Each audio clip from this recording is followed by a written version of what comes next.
साथियों नमस्कार। कांग्रेसी टूल किट अपने काम पर लग गई है एक नैरेटिव सेट करने के लिए कि न जाने का बहाना बन जाए रामलला की प्राण प्रतिष्ठा के लिए। क्यों ऐसा हो रहा है? प्रारंभ में यह बात आ रही थी कि तारीख नहीं बताएंगे वाले तारीख भी बता दिए हैं और अब रामलला की प्राण प्रतिष्ठा भी करने जा रहे हैं और राम मंदिर का निर्माण भी हो गया है और गर्भगृह का निर्माण पूर्ण होते ही प्राण प्रतिष्ठा होने जा रही है 22 जनवरी को। इससे घबराए थे। इस प्रश्न का कोई जवाब नहीं जो 30 वर्षों तक व्यंग होता रहा। पूरे राम भक्तों में, राम जी के कार सेवकों में, राम जी के उपासकों को, पूरे देश के कांग्रेसी, वामपंथी, लिबरल ये व्यंग करते रहे। आज इनके ऊपर वह व्यंग बहुत भारी पड़ रहा था। तब कांग्रेसी टूल किट एक्टिव हुई।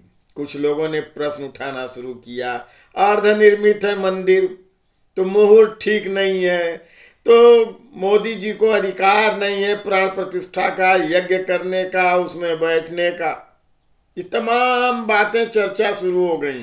क्या होने जा रहा है, क्या हो रहा है, क्यों हो रहा है, इसके बारे में पूरा धैर्य भी नहीं। इनको निमंत्रण नहीं जा रहा, उनको नहीं जा रहा, राष्ट्रपति से करवा रहे हैं, नहीं करवाएंगे, तमाम बातें और सब अंतर विरोधी। राष्ट्रपति महोदया विधवा है, मोदी जी परित्यक्ता, लेकिन वितंडावाद खड़ा किया जाता रहा लगातार। और टूल किट का साधन कुछ भ्रामक बातें शंकराचार्य जी से के शब्दों में आ गई तो तुरंत कांग्रेसी प्रवक्ता उनके बन गए, कहे चारों शंकराचार्य विरोध कर रहे हैं, जबकि तथ्य ऐसा कदापि नहीं है। केवल एक शंकराचार्य विरोध कर रहे हैं और जिनके शंकराचार्य होने पर हम लोग तो सुप्रीम कोर्ट तक विवाद गया था, अविमुक्तेश्वर आनंद। और दूसरे जो निश्चलानंद जी हैं उन्होंने प्रशंसा तो किया है किंतु कहा है कि मैं नहीं जाऊंगा। उनकी बातें भ्रामक हैं। लेकिन बात आगे ये पहुंचती है कि पालघर में 3 साधु मारे गए थे तो कौन विरोध कर रहा था? कौन आतताइयों के दमन अपराध के लिए सजा की मांग कर रहा था?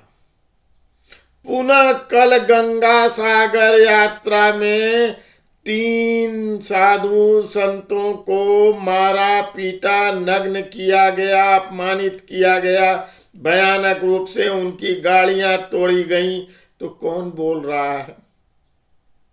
तृणमूल कांग्रेस का शासन है, इंडी गठबंधन का। कौन आज उसमें विरोध उठा रहा है?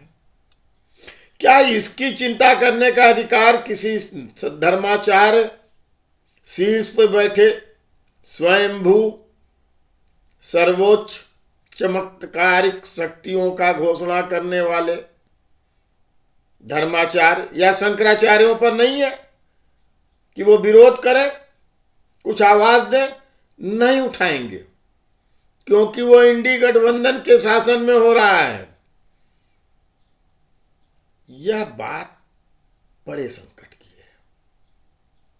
जैसे मियां खलीफा का टूल किट तैयार हुआ था किसान कृषि बिल पर, वैसे राम मंदिर पर भी टूल किट आ गया सामने।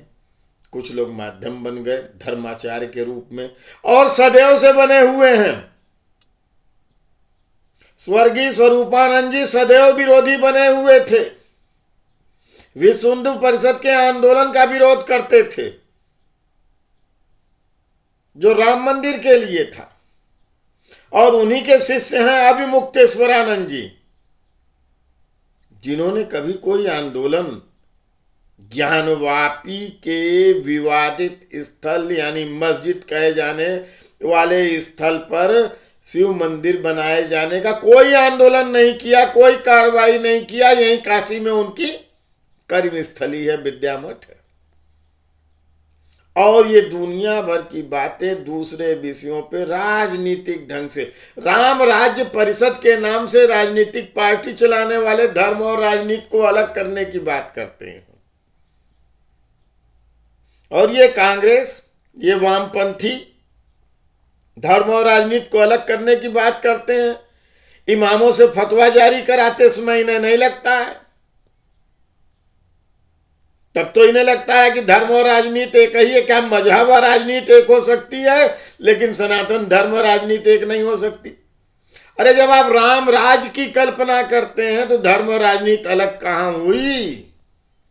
राम जी स्वयं राजा थे, कृष्ण भी राजा थे, शासक थे, तो शासन सत्ता तो जुड़ी हुई है।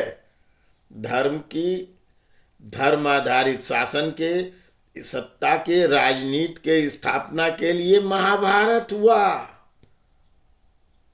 तो धोखा मत दीजिए, हम सनातनी सजग हो चुके हैं, सचेत हो चुके हैं, और अब यह जो धोखाधड़ी बात चलती चली आ रही है देश में, उससे डिगने वाले नहीं हैं। जय श्री राम कहेंगे, 22 की प्राण प्रतिष्ठा में बढ़ चढ़ कर भागीदारी करेंगे, और जो विश्व में डंका बज रहा है राम का, रामत्व का, रामोत्सव जो आ रहा है, उसका गौरव गान करेंगे। जय श्री राम।